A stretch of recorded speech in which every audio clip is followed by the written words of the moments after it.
Hello guys, আপনি ইংরেজি বলতে চান কিন্তু কিভাবে শুরু করবেন, কোথা থেকে শুরু করবেন কিছুই বুঝে উঠতে পারছেন না?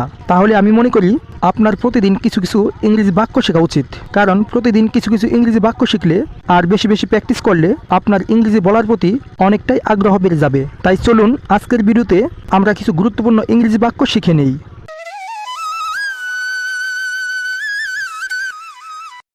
তুমি কি আরও কিছু বলতে চাও?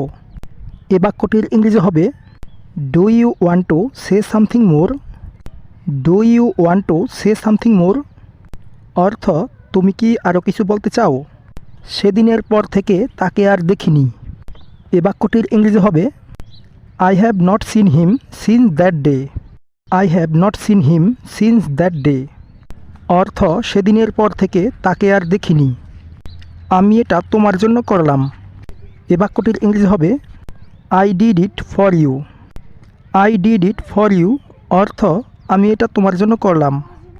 আমি এই সিনেমাটা দেখেছি। এ বাক্যটির ইংরেজি হবে I have already watched this movie. I have already watched this movie অর্থ আমি এই সিনেমাটা দেখেছি। শোনা কথায় কান দিবে না।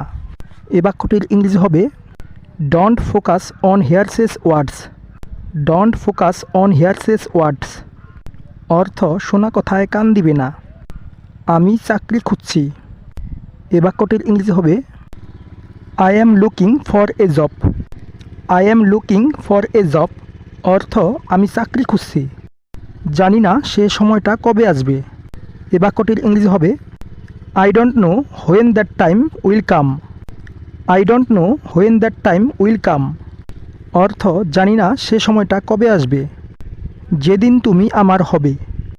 এ বাক্যটির ইংরেজি হবে the day you will be mine. The day you will be mine অর্থ যেদিন তুমি আমার হবে। আমার সঙ্গে থাকো। এ বাক্যটির ইংরেজি হবে stay with me. Stay with me অর্থ আমার সঙ্গে থাকো, এই বিষয়ে ভাবো। এ বাক্যটির ইংরেজি হবে think about this. Think about this অর্থ এই বিষয়ে ভাবো। ভেতরে অনেক অন্ধকার আছে। এ বাক্যটির ইংরেজি হবে it's vary dark inside. It's vary dark inside অর্থ ভেতরে অনেক অন্ধকার আছে। এখানে ডার্ক অর্থ অন্ধকার। তুমি ওর সাথে কোথায় যাচ্ছ? এ বাক্যটির ইংরেজি হবে where are you going with him. Where are you going with him অর্থ তুমি ওর সাথে কোথায় যাচ্ছ? সে এখন বাইরে গেল। এ বাক্যটির ইংরেজি হবে he has just gone out. He has just gone out অর্থ সে এখন বাইরে গেল। আমি তোমাকে কিছু বলতে চাই না। এ বাক্যটির ইংরেজি হবে I don't want to tell you anything.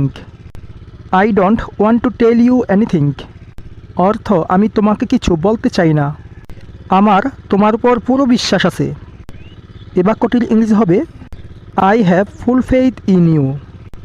I have full faith in you অর্থ আমার তোমার উপর পুরো বিশ্বাস আছে। তুমি আমাকে চিনতে পারলে না। এ বাক্যটির ইংরেজি হবে you did not recognise me. You did not recognise me অর্থ তুমি আমাকে চিনতে পারলে না, আমি তোমার সম্পর্কে একটাও কথা বলিনি। এ বাক্যটির ইংরেজি হবে I did not say a word about you. I did not say a word about you অর্থ আমি তোমার সম্পর্কে একটাও কথা বলিনি, তুমি আমার সমস্যা বাড়িয়ে দিলে। এ বাক্যটির ইংরেজি হবে you made my problem worse. You made my problem worse অর্থ তুমি আমার সমস্যা বাড়িয়ে দিলে। এখন তুমি অনেক ব্যস্ত থাকো, ব্যাপারটা কি? এ বাক্যটির ইংরেজি হবে you are very busy now, what is the matter. You are very busy now, what is the matter অর্থ এখন তুমি অনেক ব্যস্ত থাকো, ব্যাপারটা কি? সে পুরোপুরি বদলে গেছে। এ বাক্যটির ইংরেজি হবে শি হ্যাজ টোটালি চেঞ্জড।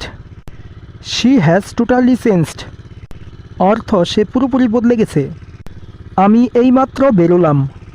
এ বাক্যটির ইংরেজি হবে I have lived just now. I have lived just now অর্থ আমি এইমাত্র বেরোলাম। আমি তোমাকে 2 বার বললাম। এ বাক্যটির ইংরেজি হবে I have told you twice. I have told you twice, অর্থ আমি তোমাকে দুইবার বললাম। বলার দরকার নেই, আমি আগে থেকেই জানি। এ বাক্যটির ইংরেজি হবে needless to say I already no. Needless to say I already no, অর্থ বলার দরকার নেই, আমি আগে থেকেই জানি। নিজের কান খুলে শুনে রাখো। এ বাক্যটির ইংরেজি হবে open your ears and listen. Open your ears and listen, অর্থ নিজের কান খুলে শুনে রাখো। আমি আমার কাজ শেষ করে ফেললাম। এ বাক্যটির ইংরেজি হবে I have finished my work. I have finished my work, অর্থ আমি আমার কাজ শেষ করে ফেললাম। গাইস, ভিডিওটা ভালো লাগলে অবশ্যই একটা লাইক করে দিন। আজকে এ পর্যন্তই। Thanks for watching.